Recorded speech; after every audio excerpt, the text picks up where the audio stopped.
Hey people, it's Miss Coconut. How are you doing? I'm doing well. So, as we all know, the internet is all abuzz with the news that President Donald Trump did sign off on that $600 and everyone got really happy. Yay!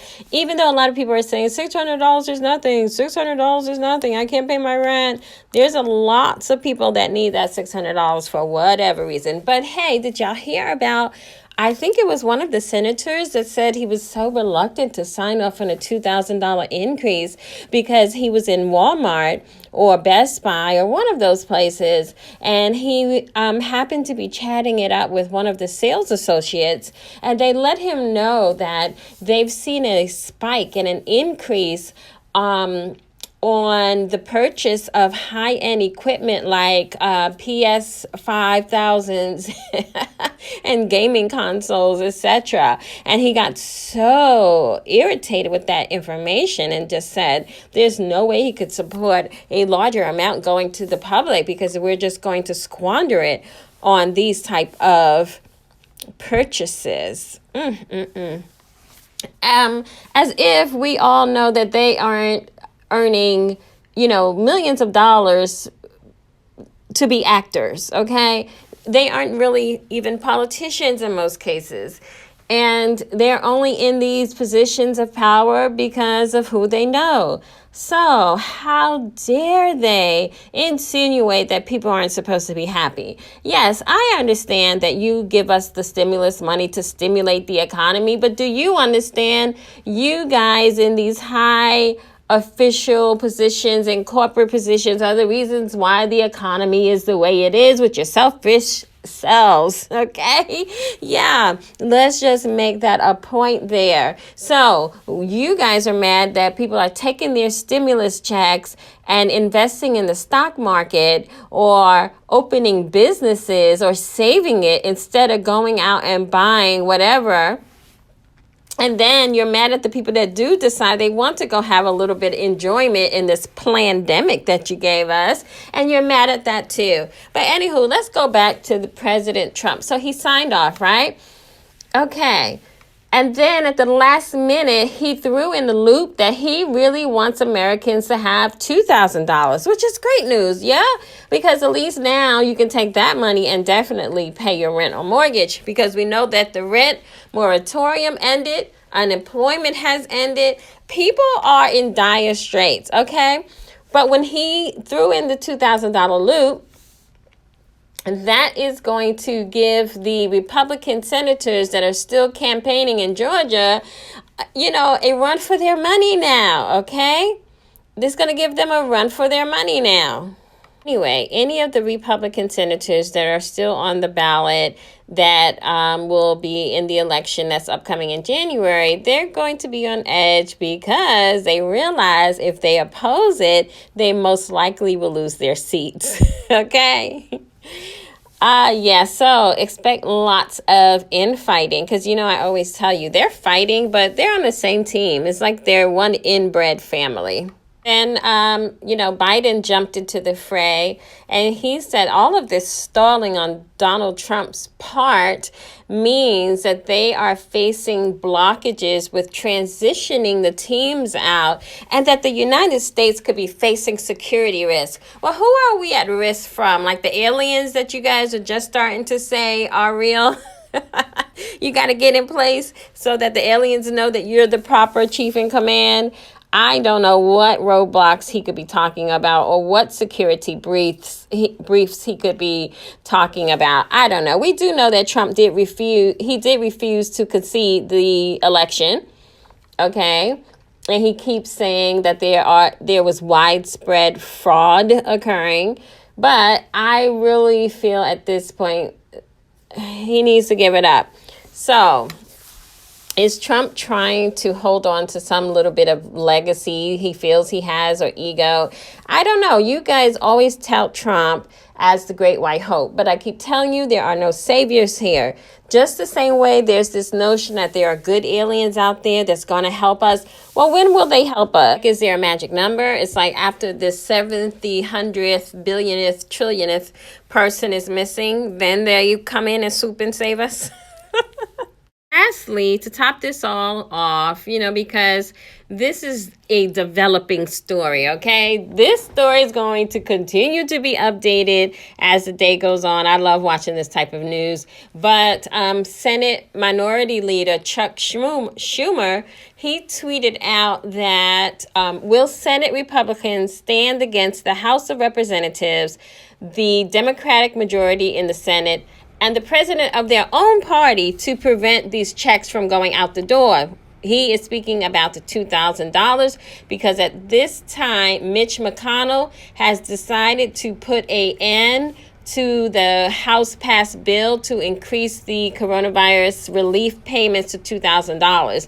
Even though there is bipartisan support for the checks, even the president is in agreement, okay? But Mitch says this is not to be. He has some concerns apparently, and he has not committed to signing off on that. So they're still fighting, okay? Obviously, if you give the American people more money, that's a step ahead that the American people can get after this pandemic that y'all gave them. So y'all stay tuned. Anyway, even though some people view Trump as the great white hope, I realize he was on the Illuminati card, okay? And he is an actor. He's been selected to play this part. That's why his antics are always out of control and over the top and comedic, because that's the role they've assigned him to play.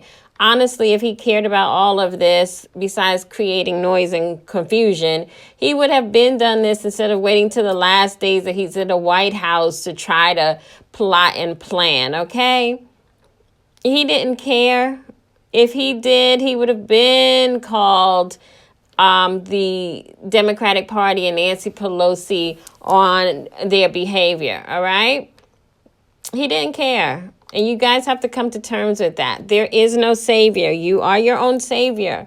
You're the only way you're going to get out of this mess. I promise you. It's going to take hard work, and it's like anything. We don't like to work hard for it. The government doesn't care about you. You really do have to understand that. So anyway, I don't know enough about politics to know if Congress can override these vetoes and pass the bill as it is with the $600 or the $2,000. I don't know if Trump is going to wait it out, basically, because Congress ends on January 3rd, y'all. That's just a few days away. So he could potentially don't sign or veto the bill within 10 days after it comes to him.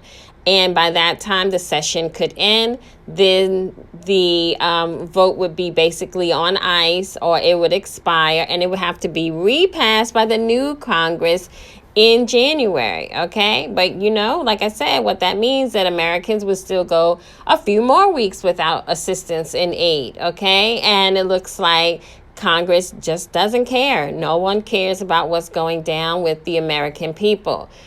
I mean, think about it. Now, we would have to see and look into it deeper as to why the president has apparently thrown this deal under the bus, okay, at the last minute. What the president could definitely do is sign the bill as it is and then draft or have someone write up another bill that would give the $1,400, which would basically make up to $2,000 when you combine it with the $600 checks, okay? I don't know if there's any leverage there for them to do that, okay? So there's some type of crisis that has been, not some type, we understand the crisis that has been mounting, and it continues to play out in the public and in the politics, okay? So, what is his legacy going to be? What is his legacy going to be? There's a certain sense that he's having a tantrum, basically, okay? He's having a tantrum. It's not about policy. It's because he has an ego. I remember a time growing up that I felt like it was a privilege to vote because A lot of our forefathers died for the right for us to vote. And then women couldn't vote. So it became a privilege and an honor for women to be allowed to vote. And I remember thinking how exciting it would be when, Shirley Chisholm, for example, ran for presidency, and on and on and on, until I finally realized one day that in some ways my vote doesn't count, that a lot of this is selected information, and people are, there's a whole conspiracy about how all the presidents, I think except one, are related, and so on and so forth. I think your vote matters the most at the local level. That's my opinion, though.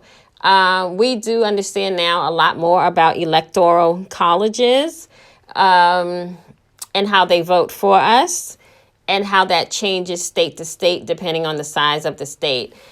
And I say all of that to say, I really wanted to ask you, what was your light bulb moment when it came to politics? At what moment, what year, what time, what instant or circumstance made you realize that your faith and trust in the politicians that you elected was misplaced? Or have you come to that realization? So drop a comment below. Let me know what you think about this $2,000 debacle. Have you decoded anything from it? There's a reason why $600 versus $2,000. Like, you can go into numerology. You can look into the biblical concordances. You could do all of that. But on the surface level, what do you take away from this? Let me know in the comment section below. A lot of people feel this in some way has to do with NASARA or GASAR, which is the National or the Global Economic Security and Reformation Act, which basically says they're going to zero out all credit card, mortgage, bank debt due to illegal banking and government activities, okay? It's supposed to abolish income tax and the IRS, increase benefits to senior citizens, really help to instate a fair playing ground for the low common folk. So, what do you think about that conspiracy? Do you think that's a real thing? Do you think that all of this pandemic happened to get us to that point? Let me know what you think for real. Until next time, Om Shrim Brezi.